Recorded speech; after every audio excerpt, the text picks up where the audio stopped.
What if you treat yourself as your most loving friend? What if you treat yourself as a lover? What if you treat yourself as your closest, most favorite family member? How would you show up for those people? How do you show up for the people that you love? That's exactly the way you have to show up for yourself. And there's really no easy way around it. Hello, everybody. Welcome to the Mindset Mentress podcast. This is episode 21, and we're going to be talking about the true meaning of self love. I feel like every time you go through something traumatic, like a breakup or a divorce, people are always like, go find yourself, go find your self love, be more self loving, right? But no one actually tells you what that exactly looks like from a day to day perspective. What does self love look like in the every single day? Beyond this big idea that people tend to throw out and say, hey, like you need to have more self love or you should work on your self love, they don't really tell you what that looks like on a regular Tuesday. So that's what I'm going to be exploring in this episode. And hopefully by the end of this episode, if you are somebody who is in a place that feels like you need a little bit more TLC for yourself, I hope this episode will give you something that you can get out of it and you can practice in your everyday life. I remember back in 2020 when I had gone through something bad and I spoke to my friends, and my best friend at that time, unfortunately, she's not here with us anymore. But one thing that she said to me when I was really, really down in the dump was that I need to have more self love. I remember the moment that I heard that, I actually got very offended. I was like, what do you mean I need to have more self-love? Of course I love myself. I take care of myself. Like I have a job that I work for and I make money and I have a house and I take care of myself. Like I wear nice clothes, like I put my makeup on and I'm just like presentable. Like of course I have self-love. Like I'm driven, I'm ambitious. What do you mean I don't have self-love? I was so offended by her saying that to me. But I guess a part of the reason that I was offended was also because somewhere deep, deep down, I knew that she was right. Somewhere deep down, I knew that I had to find self love and real self love, not the kind of self love that is superficial, not the kind of self love that is, I had a tough day at work, so I'm gonna pour a glass of wine for myself kind of self love. That's nothing wrong with that. That can be nice every once in a while, but pouring a glass of wine after every single bad day of work that you've had or exhausting day that you've had, that can actually become a kind of a toxic form of self-love, or saying that you don't want to go to the gym because you're just like having a bad day. Sure, here and there, that's completely acceptable to do that. But if that becomes a pattern, if you start using your self-love as a cop-out for doing tough things, it's not really self-love. It's actually toxic self-love, or you being toxic to yourself. Toxic love doesn't exist only in relationships. Toxic love also exists very much in self-love space as well. So after I had that discussion with my friends, I actually went on a 4-year journey where I have been on this self-love journey. Okay. And this self-love journey has looked very different during different phases of things that I was going through. And I'm at a place now where I believe that I have a lot of self love for myself. I believe that the self love that I thought that I had in terms of, being ambitious and having the job that pays well and getting all these degrees and, like going after my goals and my dreams and wearing nice clothes and all this stuff externally that I thought was self love, all those things were actually just masking the real love that I had to cultivate for myself. So, what is that real love, right? What is that real self love, real authentic self love, true self love feel like? True self love, in the essence of it, is absolute self acceptance. 100% accepting yourself for who you are. Okay, this self-acceptance can come in the space of you completely accepting yourself in what you look like. You completely accept yourself in what your body looks like, what you sound like. You completely accept yourself in all your what you think may be flaws, right? But the moment I accept all these parts of me, the moment that I accept all of this that makes me who I am, 100% without judgment, And if I want to change those things, knowing that I can, but not from a place of, I don't like this about myself, but from a place of, I think I can do better for myself because I just want to do better for myself, but not hating who you are today. That change, that true change that can actually last longer, long term, is if you accept who you are today 100% with everything that's your flaw, but then maybe you want to change a little bit of it. You can create that change, but it can never come from hating who you are today, because self criticism and self hate is something that will absolutely destroy you. It will absolutely destroy who you are and your potential of who you can be. You can only become better by loving yourself more. You can only change by accepting who you are today. And by accepting it, you have to see it for what it is. Another form of self love that I like to talk about is, and the easiest way also, is to just think about how you treat somebody that you love. Okay. So when you're in a relationship or even with your friends and family, like how you treat your friends and family and how you treat someone you're in love with or someone that you're like in the honeymoon phase with, how you treat them, that's exactly how you treat yourself. And when you treat yourself with that same amount of compassion, with acceptance, of love, of understanding, of kindness, of calmness, you treat yourself with all of that you give to other people. That is self-love. So for example, for the longest time, I, in my daily life, right, I wouldn't cook like full meals for myself. But anytime like somebody was coming to visit me, like, so, like my friends or my family, they were coming to visit me, then I would go out of my way to like cook a really good meal. So it's not like I couldn't cook. It's not like I didn't know how to cook. I just didn't put in the kind of effort for myself that I would put into somebody that I loved. I wouldn't cook for myself because I somewhere just felt like it was not worth the time to just cook for myself. I'd rather just like order in and eat unhealthy. But anytime someone that I loved came over, I would cook for them because that was my way of showing love. But why was I not showing that way of love for myself? So that awareness and waking up to that was a whole thing. And now I cook for myself. I cook whole meals for myself and I enjoy the process of cooking. And I enjoy the process of like listening to music and maybe sipping on some wine and just kind of taking my time to cook and even planning what I'm going to cook. Sometimes I look at recipes online and I cook for myself. And that has made me just fall more in love with myself and feel that kind of self love for myself. Similarly, I also was a very messy person, but anytime someone would come over to like visit me or like someone, I know someone's coming over to my house, I would go out of my way to make sure that the place was like, spotless clean. Why? Because I felt like I wanted this person who was coming over to have a good time at my place. Meanwhile, I was living at my place and I could have done that for myself. And self love, a lot of the times, is doing the things that's difficult.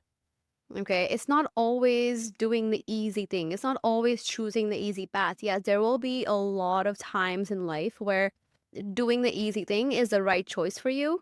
But there are a lot of things in life that you have to do which will need to come from a place of tough love. You have to be tough on yourself in certain days. Yes, sometimes we may just want to lay in bed and not go to the gym, but if that becomes a habit, like I said, that's toxic, right? Drinking after a hard day's work, yes, is fine once in a while, but if that becomes a habit, that's toxic for yourself. It's about being able to make the right decision for yourself and being so disciplined at it, because no one else is going to come and make that more disciplined choice for you, right? You have to make that for yourself as an adult. When I moved out in 2020 from my parents' house, I realized that I lack self-discipline.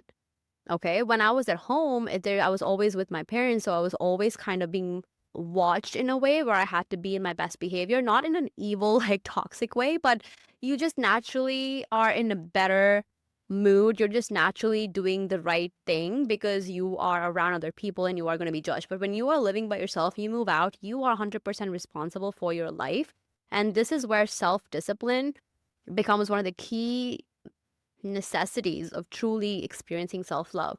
And self-discipline comes from doing the things that are difficult. So what happens when you do the things that are difficult? You subconsciously tell yourself that you are worth doing the difficult thing. You are worth it. You are worth putting in that extra effort. You are worth going the extra mile for. Another thing is that you have to keep promises to yourself. It's so easy for us to keep promises we make for other people, right? We tell our family or our friends or our partner that we're going to see them a certain day and we're going to do this and that for them. We follow through and make sure that it happens. But what about the promises that you make to yourself? Aren't you worth the promise to keep to yourself? Aren't you worth it? The more promises that you start keeping to yourself, for yourself, your subconscious just reinforces the idea to yourself that, hey, I am worth it. Hey, I keep promises to myself. Hey, I know that if I say I'm going to do something, I'm going to do it. You develop through this process of keeping your word to yourself. And as a byproduct of that, you develop respect for yourself. You develop self-respect.